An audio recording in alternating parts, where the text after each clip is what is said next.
What's up, everybody? Welcome to a special edition of the 330 Sports Show. We've got a regular host, Justin here, is doing this remotely, but obviously big news here today as the Browns fire Kevin Stefanski. I can't say it was unexpected, but what maybe is unexpected is they kept GM Andrew Berry. So, Justin, initial thoughts, man. What do you think of the move? Yeah, I would say, unfortunately, Kevin Stefanski kind of looks like the fall guy here. Mm. You know, I came to like him over his time. He brought a lot of stability to a Browns organization that thoroughly lacked it before him. I thought he did overall a pretty good job. I think he was about 10 games under 500, but he was about 45 and 55, somewhere in that range. But yeah, I think he's the fall guy. I think you could see what he could do with a decent roster. 2020, 2023, made the playoffs, coach of the year. But I think maybe his voice has, maybe lost some guys in the locker room.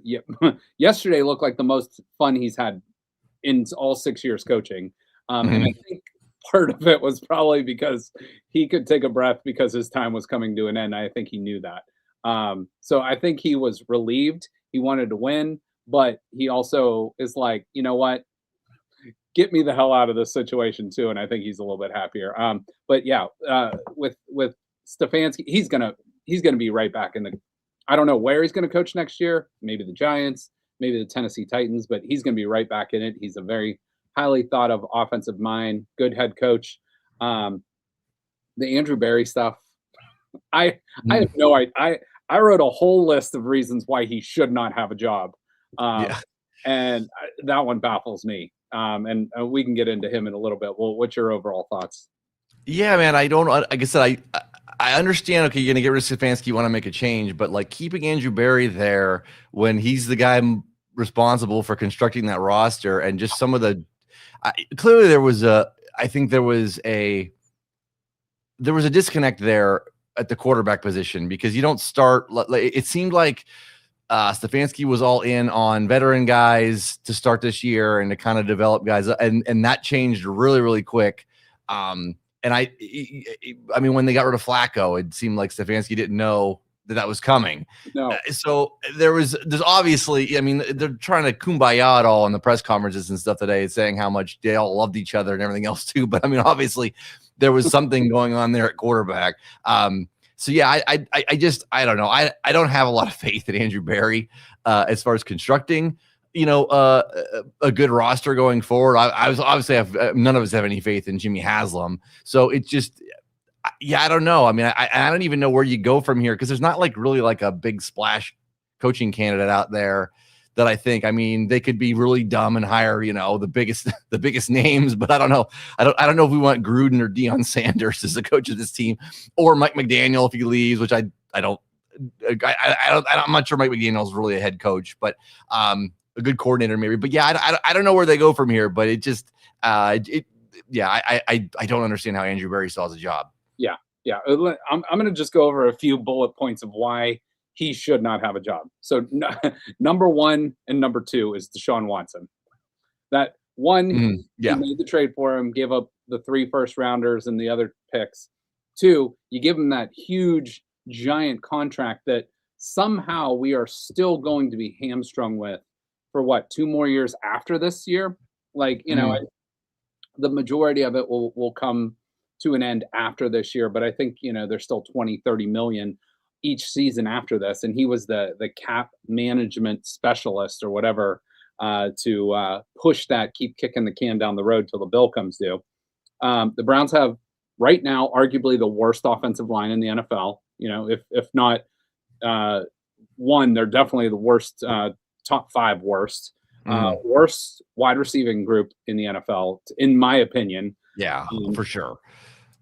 He had one really good draft, which was this year or last year, 2025. And you could see, actually, those rookies played their butts off. I think they led the league in snaps with quarterback, running back, tight end, and linebacker, throughout the league. So that is some positive news going forward. Jed Wills, how about that? One of his only other first round draft picks, total bust. All of the off the field problems, not to mention Deshaun Watson, but like all these other guys with issues off the field that you bring in to the building, that does not help your culture. All quarterbacks. So not just Deshaun Watson, but Jacoby Brissett, Joe Flacco, what he did with him, Jameis Winston, Shador Sanders, and Dylan Gabriel, same draft this year. DTR, PJ Walker, Driscoll, Zappi. Those were the quarterbacks Kevin Stefanski had to coach. And by Kevin Stefanski's camp, from what just reports I've seen on Twitter and Facebook and stuff like that, made it very well known right away that they did not want Deshaun Watson, or at least he wanted no part of that.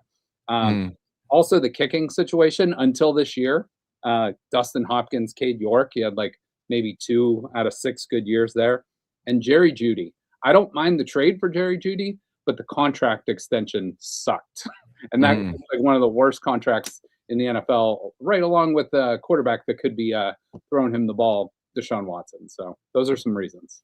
People gave him credit for a good draft this year, but didn't he sabotage the good draft with the Shador pick late? Like, you know what I mean? Like, he caused more. Like, granted, there's good rookies on the team now, and you know they have a decent core there. But yeah, I mean, by taking 2 quarterbacks, which was a total head scratcher, immediately showed that there was a rift in what they wanted to do going forward at that position. Where they so yeah, I'm not even going to say. I mean, he had a better draft than he had previously, but I'm not going to kiss his ass for. I mean, he shot himself in the balls by hiring 2, or by drafting 2 quarterbacks. So I just which threw another wrench where everybody's like, oh, here we go again. Like, what are we? I mean, immediately before the season even started, it was a circus around Shador. And I'm not saying Shador might be all right going forward. He might be a building block to build around, but yeah, I just everything just reeks of Andrew Berry just not being very good at his job, and he's still there. So yeah, I mean, I do think it was probably time for a change with Stefanski.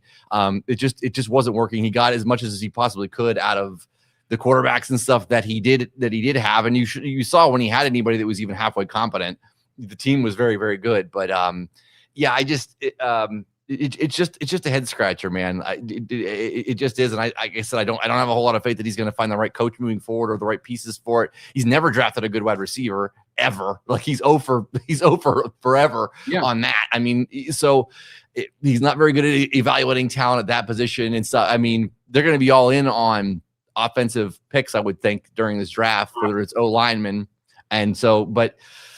Yeah, it is, man. It's everything that he's kind of done, and the way this is set up. Yeah, there's more. You want some kind of clarity with the team, and there's no clarity at all. Like it's, if anything, things are more confused and up in the air now than they were, yesterday. Well, and how about Stefanski's parting gift? You go out and beat 2 division rivals in the Steelers, and then you beat the Bengals both in the last minute of the game, which takes your record from 3-14 to 5-12. And instead of having the number 1 pick in the draft, now you have the number 6 pick in the draft. And, number 6 pick, there's going to be some great players there, offensive line, wide receiver, whatever you want. But the position we've all been scratching our heads, like, what are we doing here, is the quarterback position. And, really by accounts, and we'll see when we get to April, but it seems like Mendoza and Dante Moore, maybe, of Oregon, might be the only 2 guys that are first round worthy.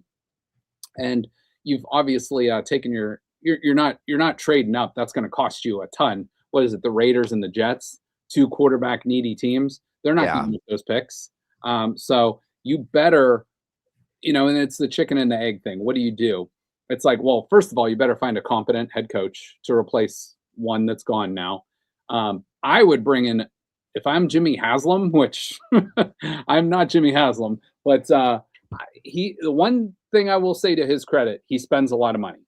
So if what I would say to his point, or to him and his team, bring in as many talent evaluators as you can. Put them in the room with Andrew Berry and let Andrew Berry just be the cap guy. That's what I would say. Let Andrew Berry maybe elevate him to like president, make up some BS title, president of football operations, whatever. He can handle the cap. Let someone else make the draft picks. Let somebody else be the talent evaluator and, build this roster and then eventually find your quarterback, which we've been searching for since what, freaking Bernie Kosar.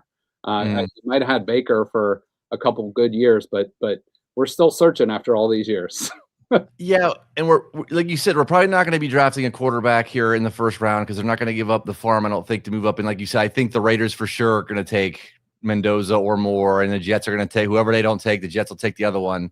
But who is there anybody out there that's going to be a free agent, like a free agent veteran that you could bring in at some point to back up Shador if you're going to end up going with Shador? Because it seems like that's kind of where it's been trending to go that way. I mean, we'll see when they get a new coach if he just has a completely different view on the position. But is there anybody out there on the free agent market that you know of that they might be able to pick up? Yeah, the guy that I've heard of is Mac Jones, and he's with the 49ers right now. He's their backup. He's had a lot of really good success this year. Let's see. So this year, I mean, he's thrown for over 2,000 yards in San Francisco, 13 touchdowns, 6 picks. I believe he is a free agent after the year, former first round pick of the Patriots. And the 49ers don't have a ton of money to throw at a backup quarterback. They've already invested in Brock Purdy. So that would be a guy I would keep on the radar. But again, you got to find a nice, happy marriage between GM, head coach, and quarterback. And yeah, he might tell him, hey, you might be a bridge guy. You might do the Sam Darnold kind of quarterback rehab for a year and then go get your big money contract. And then we'll look to draft Arch Manning or Julian Sayin or whatever quarterback it might be in next year's draft class. I don't know. Yeah, I mean, there's still just a huge question mark around the quarterback position for the Browns, as always. That's always been the case. But as far as head coaching candidates, is there anybody out there that stands out to you? Because I mean, I think Ken Carman made a list earlier and stuff, but I'm not as up on coordinators that are going to become available or that sort of thing, or guys looking for a job. I mean, internally, obviously you have Jim Schwartz there, and maybe they bump him up to head coach. Although I think they would rather keep him as defensive coordinator, just first impressions. But yeah, any thoughts on who's out there possibly for them? Yeah, so I kind of made my own list as well. Jim Schwartz would be in my top 3 because you're not in a perfect situation with the Cleveland Browns coming into next year. You're still looking for a quarterback. You got to rebuild the offensive line. You got to, rebuild your wide receiver core. Jim Schwartz is a defensive guy. I think the defensive side of the ball, there's some few, areas that could be improved, but the defensive side of the ball is going to win you plenty of games. It's the offense that's not let you down. So if you bring in Jim Schwartz as head coach, hypothetically, and you hire the best offensive mind, whether it's a coordinator or whatever that's up and coming, whether it's a former head coach or an up and coming guy, that would be the route I would go if it were Jim Schwartz. A name that I would keep towards the top of my list would be Brian Flores, a former head coach of the Miami Dolphins. He's had great success with the Minnesota Vikings, one of the best defenses in the league. He got in a little bit of trouble, I think, down in Miami in the sense of things didn't go the way he wanted to down there, and he kind of, let some things know. So sometimes owners in their small community group of 32 will share those things. Maybe don't hire this guy, don't hire that guy. But Brian Flores would be a name I would keep an eye out. Jim Schwartz, obviously. The name that really intrigues me, and I don't know if he'll become available, and it's a name that's been a head coach for many, many years. I think he's definitely still under contract, would be John Harbaugh. Not Jim Harbaugh, John Harbaugh. Ohio roots, a very successful NFL coach, division rival. Maybe it's time for a change in Baltimore. I don't know. I have no idea if he would even have interest in coming to Cleveland, but he would immediately go to number 1 on my list if he became available. And if he said, hey, Haslam, I want Andrew Berry fired. I want to bring my team from Baltimore. I would say I would write a blank check and clear house. So Yeah, I mean, he would be. I don't think he's going to leave Baltimore, but we could be wrong about that. You know, him just losing. I think they got off to Baltimore was a weird one this year because their defense was just so bad to start the year. yeah. Looking kind of at the draft, obviously Ohio State's got a couple of wide receivers that are going to go in the first round. I mean, who would you take, or who should be on the who should be tops on the Browns list in terms of a wide receiver? Because I mean, they've got to get a number one wide receiver. Yeah. So obviously, everyone knows about Carnell Tate from Ohio State. He would be towards the top of the list for the NFL draft prospects. My only problem with Carnell Tate, possibly as you know, like a top 6 pick, he's never had to be the main guy. You know what I'm saying? He's been Jeremiah Smith. You know, Jeremiah Smith was always one.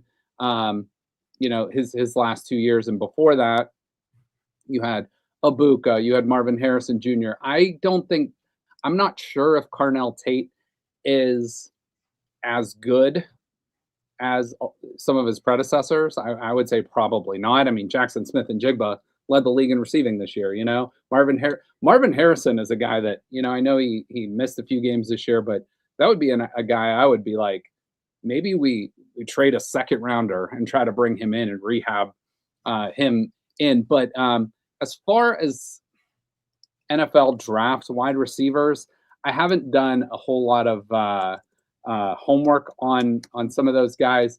I do know there's a guy at Arizona State. Some of these guys are forgive me, are the names escaping me. Tyson, I believe, is his name. So that would be a name to keep an eye on.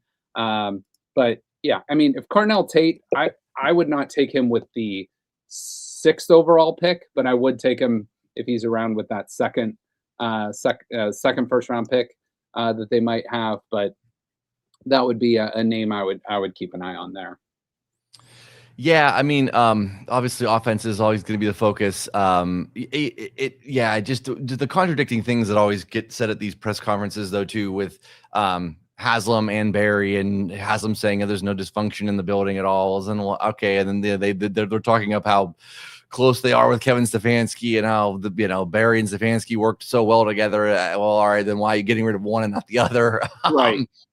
There's all kinds of, I don't trust anything Jimmy Haslam says at all. And, and I don't even know. I mean, yeah, I appreciate him spending money. He keeps spending money on the wrong things. Exactly.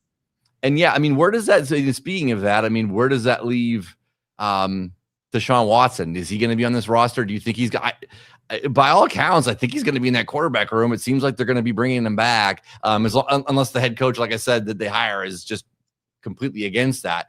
I think he's going to have a chance to compete for the starting job next year at the beginning of the season. I think it might be, assuming that they don't pick up anybody in free agency or and again, we just said we don't think they're going to draft anybody. So, I mean, he's got to be in the running. Well, I mean, they still owe him a lot of money.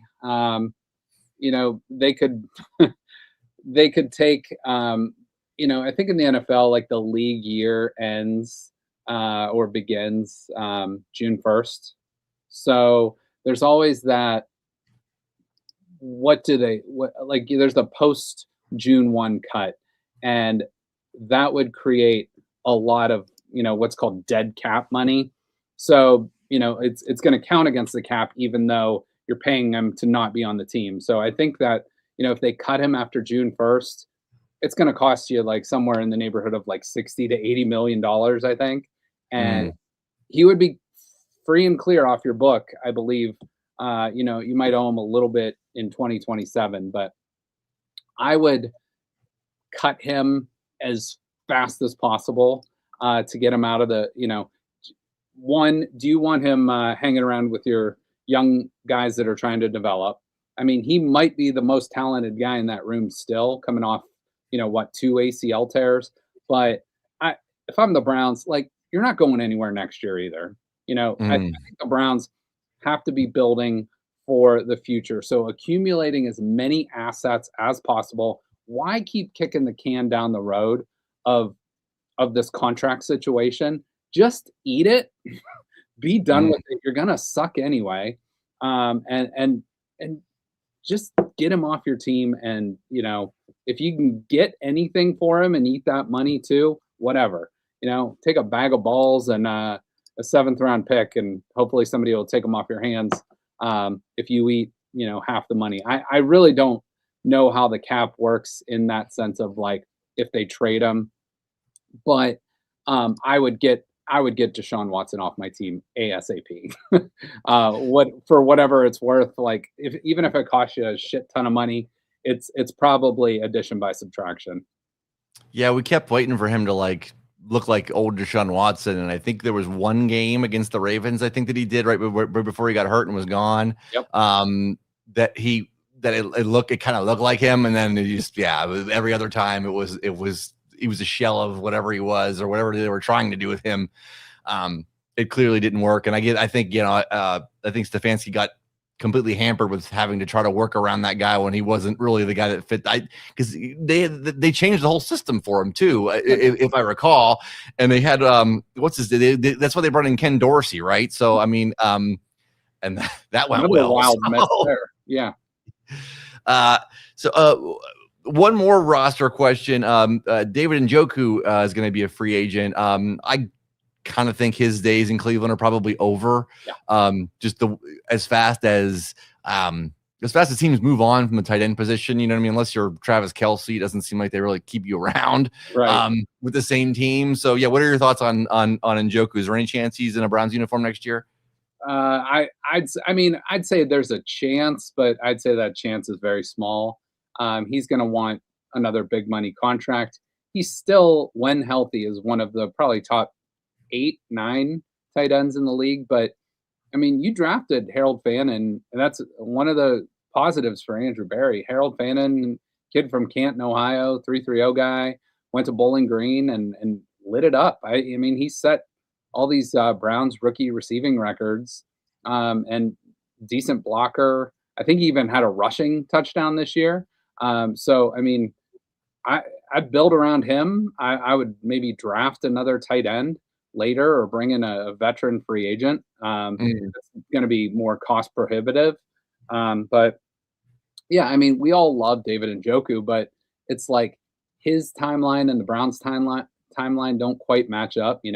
He's going to be looking to win. He's going to be looking for a big paycheck, and that's not necessarily, the Browns can pay anybody whatever they want, but under the league restrictions and salary cap implications, they can't just just go drop in a bunch of money on David Njoku, who might even be your second best tight end next year. So I would say build around Harold Fannin, bring in a second tight end, whether that's through the draft, maybe third, fourth round, or bring in a veteran guy like even off the top of my head, I'd a guy that's maybe going to get you 20, 30 catches, like a Hunter Henry type guy, that might be good in the red zone, good blocker, good locker room guy. And you can see, sorry to go away from the initial question, but bringing in guys that are good locker room guys is so important too. Obviously, the talent is number one, but you see what New England did. Vrabel just went in and cleared house, brought in a bunch of free agents, but he brought in a bunch of good guys, and that's what the Browns need to do. Build around some of your young core guys. You got Schlesinger and Garrett on the defensive side of the ball. Denzel Ward. You got Grant Delpit. There's a lot of really good defenders on that team, but maybe re-sign Devin Bush. But offensively, with Judkins there, with Fannin there, I mean, outside of those two, what do we really have on offense? It's a mystery still. So you gotta spend money. You have to invest capital, and you have to bring in good locker room guys, especially on the offensive side of the ball. So Andrew Berry's got his hands full, and he's kind of made this mess, and he's got to step up and fix it. One other roster question. A guy that kind of surprised in the last couple games, and he was really only there, I think, because Judkins got hurt, was Rocket Sanders. Yeah. Where did he come from, and was that just a temp deal for the rest of this year? Because he looked good, and like, I mean, some of his runnings, he runs very, very hard, and it was kind of like, where do we? It's kind of like the I told my one buddy, it's kind of like the Pedro Serrano quote from Major League, like this, this guy hits a ton. How come nobody else picked up on this guy? And when you're watching him run, it was like, this guy runs really, really hard, and he can, he seems like a definitely hard-nosed back. It could be a good number 2 running back. Now, I don't know that he's going to be in his plans with Judkins and Dylan Sampson, but yeah, I assume he was just a pickup for the rest of this year. But what are your thoughts on bringing him back? Yeah, I mean, he's a young guy. He played. I think he finished his career at South Carolina, but he played in the SEC. Yeah, he had a pretty good career there. I think here, let me look real quick. In 2022, he had almost 1,400 yards rushing, and that was with Arkansas. Actually, I thought he played his last year at South Carolina, but this is a guy that could be a really nice piece going forward. But like you said, with Judkins, with Sampson, I mean, why not? Like you want to run the ball, you got to be consistent. He's been a nice piece, and had a nice finish to the end of the year with the Browns. But you need a lot of guys playing well on cheap contracts, and he's not making a ton of money. I'd keep him around. Be a nice second, third running back option, and maybe play a little H-back or something like that. But anybody that wants to be in Cleveland, wants to play hard and get after it, that's got some talent, we'll freaking take them. Why not? All right. Well, kind of final thoughts before we get out of here, man. Yeah, just kind of what's your sort of big takeaways on everything that's kind of gone down the last couple of weeks of the season, and today, obviously, with Stefanski gone, it's for me, it's, boy, here we go again. Yeah. I would say at least Stefanski brought you some stability, like I had mentioned earlier, which the Browns organization had been lacking for years. And I mean, think about who the coach was before Stefanski. Wasn't it Hugh Jackson? Maybe the worst NFL coach in history. So he had nowhere to go but up. But Stefanski, I think overall did a hell of a job in his time in Cleveland.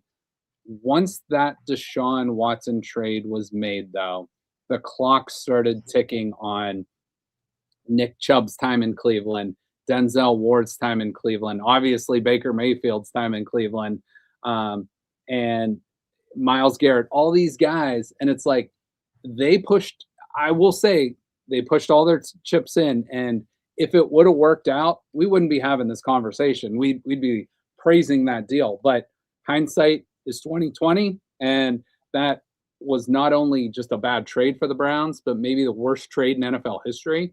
Maybe one of the worst trades in all of professional sports. Maybe you have to go back to like Babe Ruth getting traded by the Red Sox to the Yankees.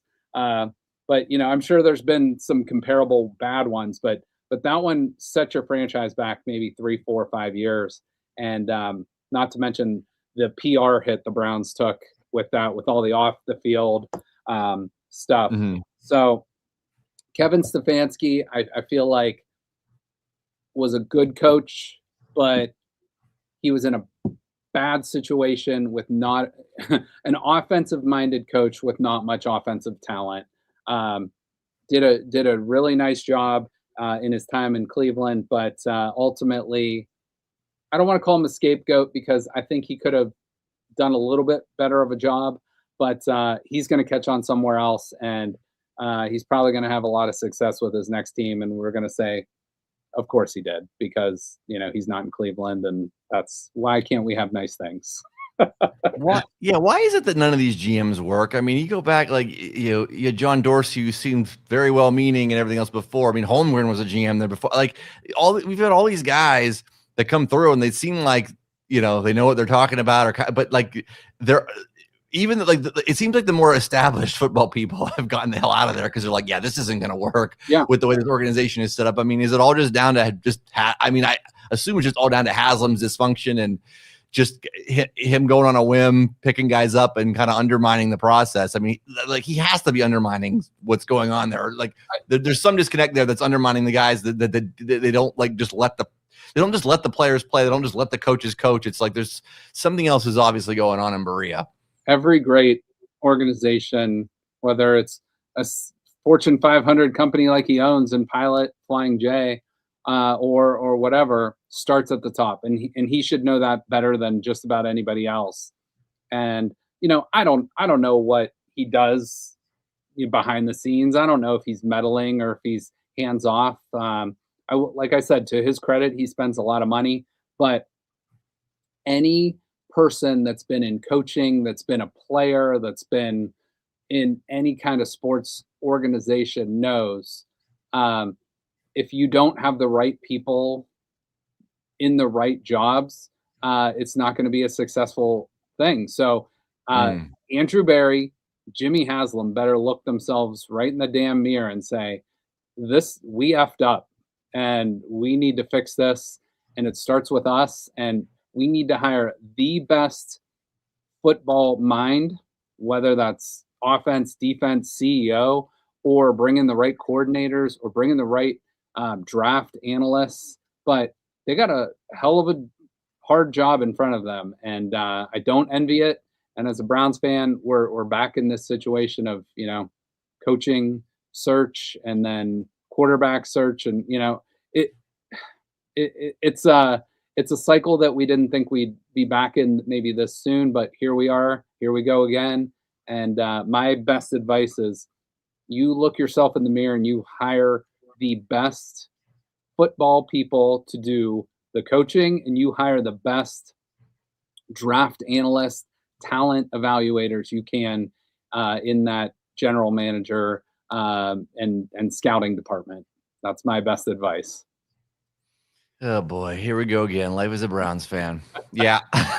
Yeah. Let me ask you, because you asked me, do you have any coaching, like any names on your list that maybe we didn't mention, or any that I did mention?